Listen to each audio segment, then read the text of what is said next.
Всем привет! Вы на канале BioBlog. Ну что ж, настал тот самый долгожданный момент, когда администрация анонсировала новый Scarity. Что же такое новый Scarity и как его использовать, вы узнаете в этом видео. Поэтому берем попкорн, а мы начинаем.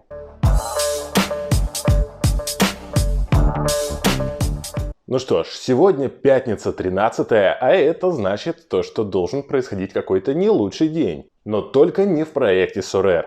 Что ж, это долгожданное решение, которое снизит стоимость входа в проект. То есть, если раньше мы могли говорить по 500-700 тысяч долларов, чтобы только купить игроков и начать хотя бы как-то играть. Теперь, чтобы попасть в проект и начать уже играть и тем самым зарабатывать, нужно всего каких-то 100, 200, 300 долларов будет. Я думаю, у каждого найдется такая сумма, ради которой можно попробовать себя и купить собственный клуб, вернее, собрать игроков для собственного клуба. За счет того, что стоимость входа снизится, мы увидим больше менеджеров в проекте. А это значит, что выгоднее будут продажи карт, а также уникальность разных карт от лимитированной серии до уникальной будет все стоить дороже и дороже. Поэтому, если ты еще не попал в Sorare, не пришел и не зарегистрировался, то ссылочка будет в описании под видео. Регистрируйся, потому что с каждым днем цены будут на игроков все больше и больше. Сегодня на рынке мы можем уже увидеть вот эти вот великолепные карты желтого цвета. Но ценник на них, конечно, пока что запредельный. То есть Андрес Иньеста ушел за пол эфира. Это слишком много, и менеджеры, которые не совсем опытные и не понимают, что происходит, то есть недавно присоединились, смотрят и думают: блин, да что за черт, нафига мне тогда покупать вот эти желтые карточки, когда они никакой пользы не несут, стоят в несколько раз дороже редких, то есть они на уровень меньше, чем красные, но стоят на уровень больше. Зачем?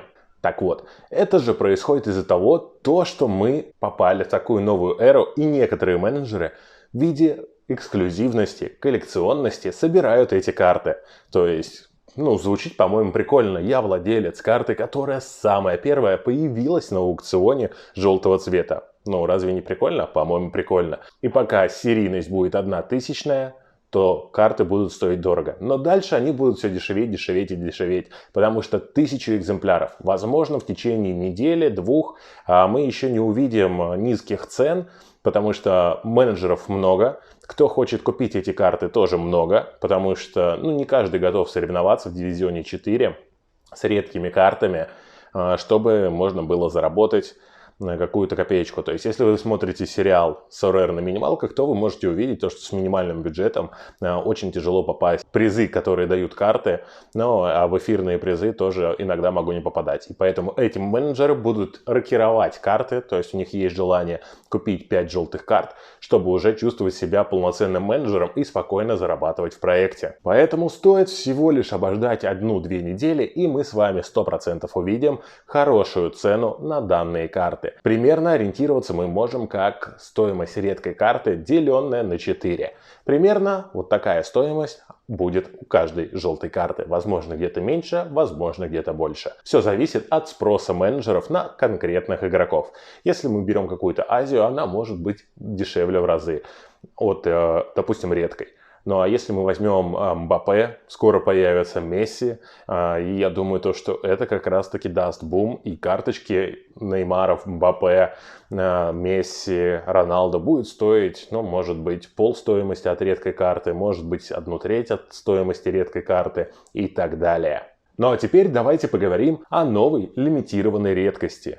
Limit Edition, то есть это 4-я редкость после уникальной, супер редкой. Теперь у нас идет 5 видов карт. Это белые карты обычные, которые мы нигде не можем использовать, кроме как Rookie League, и по одной карте в дивизионе 4. Лимитированная редкость, то есть мы ее можем использовать только в 5-м дивизионе. Сейчас я про него как раз таки вам расскажу. Дальше идет редкие карты, которые вы уже наверняка встречали и видели. Вы можете их заиграть в 4-м и в 3-м дивизионе, и также во 2-м с небольшим штрафом. Супер редкие карты на 3-й, 2-й, 1-й дивизион и уникальные карты на уникальную лигу 1-й дивизион. Теперь поговорим отдельно про 5-й дивизион. Это новшество, которое будет, немножко, по-моему, парадоксально звучать, но на деле это будет так. То есть, В пятом дивизионе могут участвовать только желтые карты лимитированной редкости. Поэтому белые карты там использовать нельзя будет, но белую карту можно использовать в четвертом дивизионе. Если мы сейчас посмотрим на график, то получается самая последняя редкость может играть с третьей в одном дивизионе, но последняя с четвертой по редкости карты не может играть. То есть, возможно, это правильно сделано, возможно, нет. Но это сделано для того, чтобы не снижать цены на редкие карты. Потому что, будет, я думаю, старым менеджерам не очень приятно, когда цена на редкую карту упадет. Допустим, обесценятся голкиперы.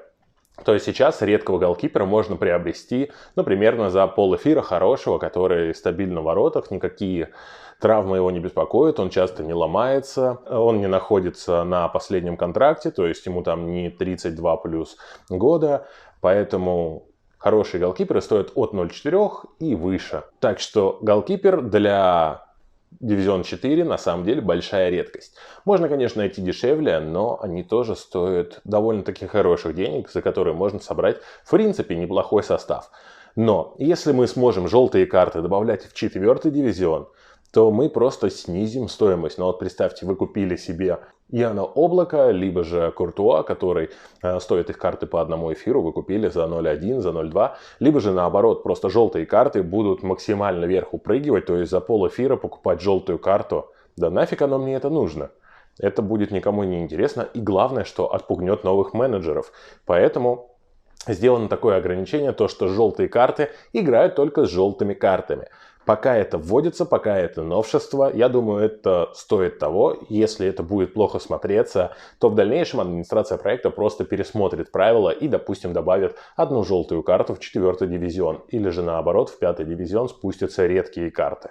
Посмотрим, увидим, а может даже и увидим шестой дивизион, а в пятом дивизионе можно играть смежно красными и желтыми картами одновременно. Посмотрим, увидим, что будет дальше, потому что это пока что не конечная точка новой Scarcity. Из-за пятого дивизиона никакие правила в оставшихся дивизионах меняться не будут. Также будет пятый дивизион All-Star, пятый дивизион U23, пятый дивизион Euro Challenge, Европа и так далее. В пятом дивизионе награды будут как раз таки желтые карты. Поначалу администрация проекта будет вручную добавлять количество наград, потому что, допустим, сейчас есть всего лишь неделя, чтобы купить желтые карты себе.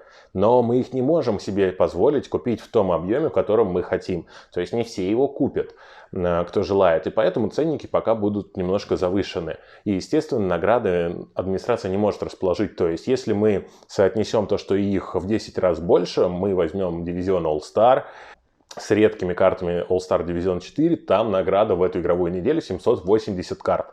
То есть 7800 надо раздать, 7800 карт. А если продастся, допустим, на 10 тысяч команд, то это получается почти каждый игрок получит себе желтую карту. И это будет, с какой-то степени несправедливо, по отношению к другим менеджерам. И тем самым все будут агитировать, покупать нужное количество карт. Поэтому администрация будет вводить вручную по примерному проценту, то есть 20-30% от наградного пула будет доставаться менеджерам, которые зарегистрировались, что весьма, я считаю, правильным. Также в наградах будет эфириум за первые 3 места. То есть мы можем еще и заработать монетку, помимо того, что получим желтую карту. Я думаю, хороший вариант будет поиграть в желтом дивизионе, накопить хороших карт, если у вас сумма позволяет, то есть вы играете уже в дивизион 4, дивизион 3, то советую взять игроков под дивизион 5, просто даже пособирать карточки игроков, возможно, вы зайдете в топ какой-нибудь, получите желтого Неймара, Месси, Иммобили или другого игрока хорошего, а затем либо голкипера, а затем просто дивизионы как-то совместят, то есть, возможно, будет какая-то рокировка, и мы сможем с вами отлично на этом поднять денег, либо же просто будут у нас хорошие карты, которые мы сможем заиграть в этих дивизионах при новом обновлении. Но давайте сразу, у меня нет никакой информации по новому обновлению, это просто мои догадки. Теперь давайте немного о таком грустном моменте, что касается реферальной программы. То есть многие зовут своих друзей ради того, чтобы получить просто одну редкую карточку. Когда-то карты бывают хорошие, а когда-то бывают ДНПшные. Но больше, конечно, ДНПшных карт, которые стоят там 1/100, но все равно приятно, когда администрация проекта тебе возьмет, там подарит от 10 до 20 долларов, что весьма неплохо, и также твоему другу. Но теперь, к сожалению, а может быть и к счастью, будут награждаться реферальные программы новой Scarcity, то есть желтыми картами. Поэтому те, кто не успели купить 5 карт, извините, но вы получите желтых. Но, возможно, это не так грустно, потому что желтых карт больше, и получить игровую карту, мне кажется, будет в разы лучше, а может даже и дороже, чем вы получите там, ну, не знаю, какого-нибудь игрока из J-лиги, которому 38-39 лет, и он уже сидит на скамейке запасных, которого вы можете продать за 5000 эфира, а тут вам упадет, не знаю, желтый. Ну, кто может желтый упасть у нас? Из средняков. Пишите в комментарии, кто может упасть, ну а я пока подумаю. И нам может упасть какой-нибудь Себастьян Куатес, там из Спортинга, центральный защитник, который стоит 0,1, а это будет стоить, там, не знаю, 1/100, может, да, там 0,03 будет стоить, но все равно больше, чем ДНПшный старый игрок из Азии. Поэтому, с одной стороны, это хорошо, с другой, ну, как бы, мог бы выпасть какой-нибудь редкий получше. Но да ладно. Также это пока что не постоянная программа. Если вы хотите подождать, или ваши друзья хотят подождать обновления реферальной программы, то можете подождать, но упустить момент входа. Потому что администрация сказала то, что это не конечный вариант реферальной программы, возможно, будет зависеть от того, какие карты вы купите. То есть, если вы покупаете только желтые карты, то вы получаете только желтую карту. Если вы покупаете красные карты, то вы получаете красную карту. Ну, про супер редкие и уникальные, то есть синие и черные, я думаю, вряд ли в реферальной программе будут раздаваться эти карты. Но, в принципе, все возможно, но маловероятно. Что ж, новая Scarcity уже в Sorare, поэтому обязательно подпишитесь на канал, поставьте лайк этому видео. Для тебя стараюсь, цыпа моя. И, конечно же, собирайте себе быстрее команду из желтых карт и зовите друзей, потому что стоимость входа в Sorare значительно меньше. И ценность этих карт с каждым днем все будет больше и больше, ну, если мы подождем недельки 2-3. Пока!